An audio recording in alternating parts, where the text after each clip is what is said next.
So let's talk about changing this system that we've got set up in running and managing and leading an organization that encourages people to hide their failures. You talked one about changing performance reviews. I'd be interested to hear how we would go about changing those, because part of what I teach is instead of to change the mindset completely, celebrate failure, celebrate your rejection. Instead of having a number of successes that you're making your goal, have a number of no's or a number of rejections or a number of failures be your goal, and then celebrate and reward those that get to it faster, and celebrate those the most who have the most embarrassing and gut-wrenching one. And when you change the mindset to not just accept it and have it be part of the process, but to actually celebrate it, then it sort of releases all this apprehension and fear, and then this sabotaging, this hiding of these mistakes and failures, and actually turns it into something positive. So what are some other ideas or suggestions that you might have to change this system of how failure is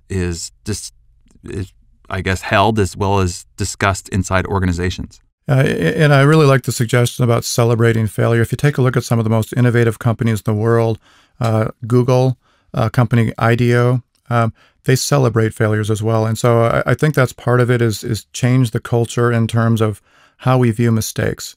I think we need to become more accepting, that understanding that we all make mistakes. It's part of being human.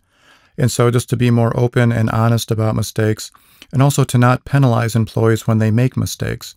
The Thomas Watson story that I use in the book is the story where he brought a vice president into his office after making a $10 million mistake. And after they talked about it for a while, the VP said to Watson, "I'm so relieved, I thought you were going to fire me."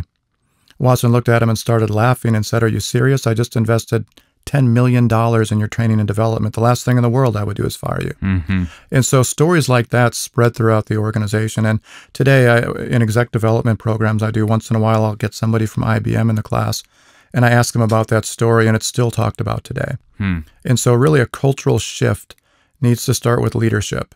And if the leader understands the value in learning from failure, then he or she can really start to change the culture.